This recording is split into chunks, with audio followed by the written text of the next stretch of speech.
Thank you very much, organizers, for according me this time to address this Congress and also for the excellent and meticulous planning that has gone into this. My name is Joseph Njunge. I work with FIND in the Digital Health Unit as a technology officer. And as the chair has mentioned, my background is in computer science. I've had a couple of years, around 10 years experience or so in public health. So my presentation, I'll try to address how to appropriate digital tools to arrest antimicrobial resistance. And maybe on the start, just to say, even from the previous presentations, I think I've had a lot of inferences made to the use of softwares and reliance on data that is being collected, all transmitted through this digital tool. So I think this is all within the same framework. So to start off, I would probably say start with this quote from Dr. Belson Mesco: only digital health can bring healthcare into the 21st century and make patients the point of care. I agree with this, and maybe just to add, this is not just limited to within the healthcare or within the health aspect or within the AMR aspect. I think over the last couple of years or decades, we've seen a lot of implosion of digital tools across all sectors, may it be financial, may it be education, may it be banking, and even personal well-being. So I think with this framework, then we can try to see how these tools can actually be used or appropriated to address the AMR. So I will not probably go much into the definitions because I think this is something that is probably very well versed with us, but I just picked this from the website, the FDA website, and therein they define digital health as the field of knowledge and practice associated with the development and use of digital health technologies to improve health. I'll just probably emphasize at the end of this statement, because therein it carries the goal. The idea is to improve health. So all this practice, all this knowledge should ideally lead towards improvement of health and basically the improving patient outcomes. So when we talk about digital health technologies or maybe digital tools in short, we are talking about computing platforms, we are talking about connectivity, we are talking about softwares that help us do all this. We've seen a lot of growth and focus on sensors and all that comes along with computing devices. So I'll try to address 3 questions and I'll try to be judicious on my time so that I address all of them. One is which areas within AMR space can digital tools be used or have been used? And I think this is important then because we will try to move from abstract to something that we cannot relate with or something that is observable and relatable. Then second question would be, what are the key problems that digital tools can address in these areas? The fact that, in other words, and the retrospect and the counterfactual question would be, what problems would remain if digital tools are not used in such areas? So just trying to frame that so that even as we discuss throughout this symposium, we can probably keep coming to these sort of areas and how to appropriate them. And then the last one is, what can AMR researchers role, what the AMR researchers' role is in these particular areas? What's the role of the AMR experts, the microbiologist, the scientist, the doctors, everybody who is involved within this space? What's their role in ensuring that these areas are well addressed? So the first part is the areas of application of digital tools within the AMR. So I'll just try to again mention where can digital tools be beneficially applied within the AMR space. I'll start by the AMR surveillance, and I think the previous speaker has addressed this very sufficiently and with very tangible and concrete takeaways. But to start with, I would say that the Global Action AMR Plan actually seeks to strengthen knowledge and evidence through surveillance. So surveillance is very well domiciled as a key strategic pillar for to address AMR even at the global action level. And as the previous presenter said, effective AMR surveillance require comprehensive and ongoing collection and analysis of data on resistance, use, and consumption of antibiotics from different sectors. I've just tried to lay it to like specify some of the three main areas. That's the resistance, the use, and consumption, because I think we have made quite progress in capturing data and collecting data on resistance, but I think we need a little more need to be done to improve on collection of data on use and consumption and tying all that all together. So from digital health, the applicable principles here that digital tools can help when you're talking about AMR surveillance is to streamline data quality. Of course, again, this is what the previous speaker has alluded to, that data quality is key, and it's very important if this quality is enforceable at the source. If we are able to ensure that at the point where this data is first collected or first digitized, and that could be at the Sentinel lab or at the bench itself, that quality is enforced at that point, so that you avoid a lot of sort of passing on the burden of data quality assurance up the high levels, up the hierarchies, and where people may not even understand or maybe be seized of the context. Then I think it would be easier. It would be better to streamline that data collection, and digital tools really can help in that. The second part is interoperability. I think we all know that to address AMR, we need a lot of multi-sectoral approach, data from animal health, from human health, from environmental, from food and feed, from all these sectors. And digital tools will play a key role in ensuring that all these data systems are interoperable. We are able to get this data from different areas, from these different sectors, and have a coherent and a coherent interpretation of the same, where we are able to re-rate things that should be re-rated, and without making false correlations and all that.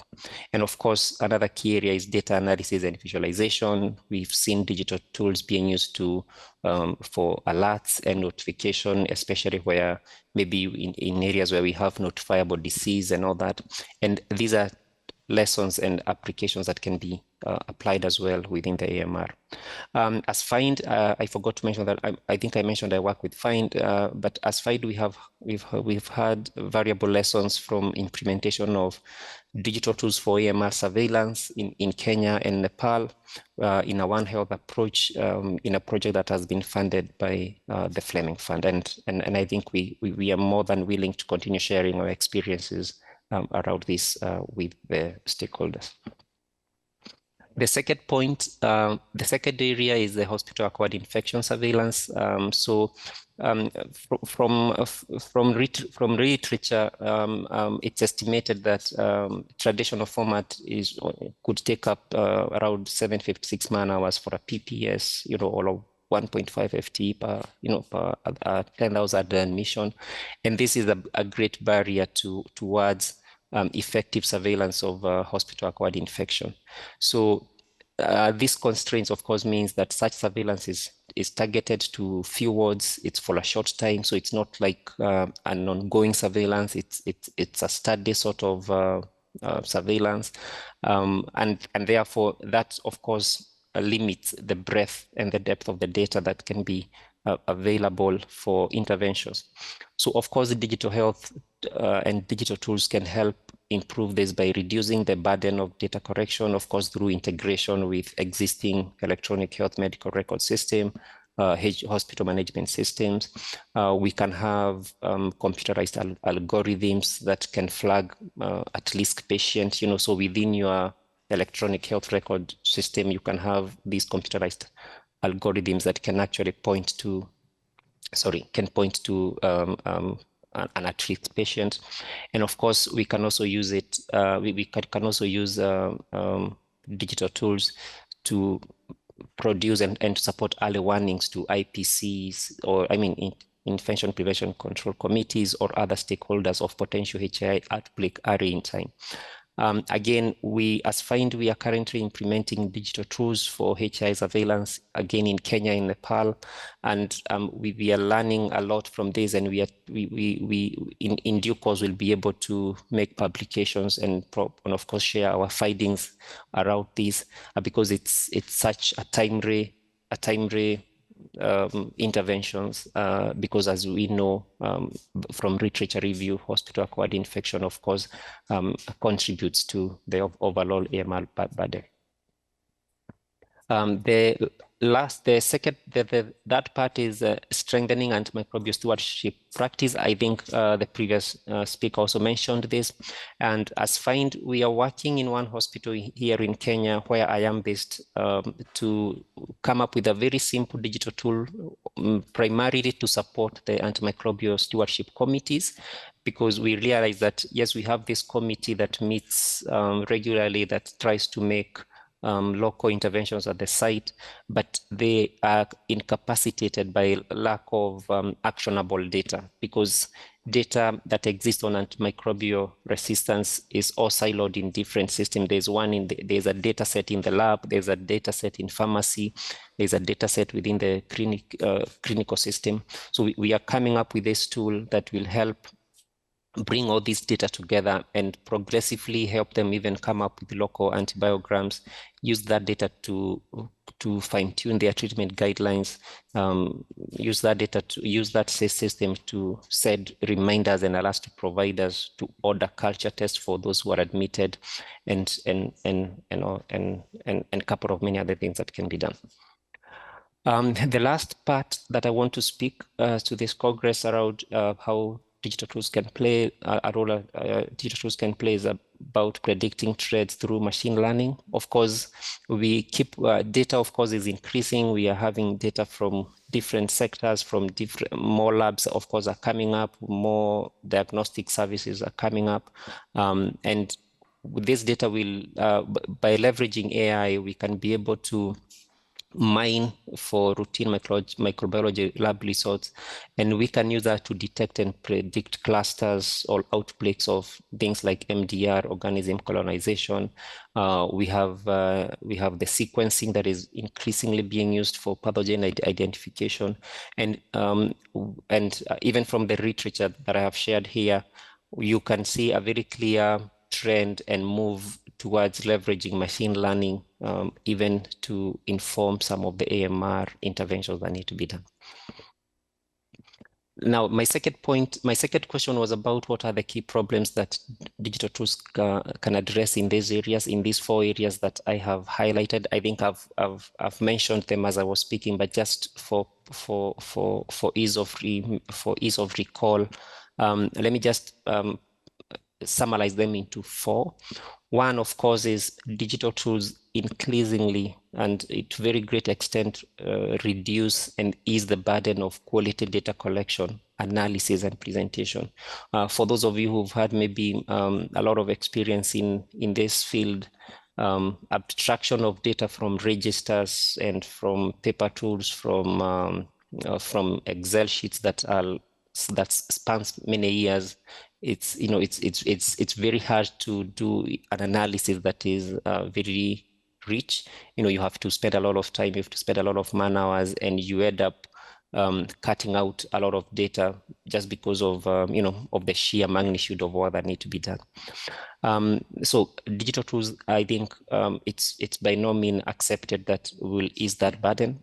Then the second point is digital tools help increase data shareability, because what we, AMR, for us to tackle AMR, we need to have shareable data across regions, across sectors, and digital tools can help that, because maybe a simple graph or a visual or a chart, maybe from a certain region, from a certain hospital, can easily be shared without, of course, contravening any governing data security and privacy law. So digital tools, I think, are our companion, and we need to embrace it as we are doing.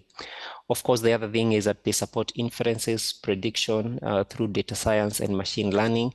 The data we have now is by no means is basically what has happened, because even if we get the data about the lab result that just happened a few minutes ago, that's what has happened. But with that data, we can leverage machine learning to come up with predictions of trends of implosions or likely outbreaks around this part of AMR.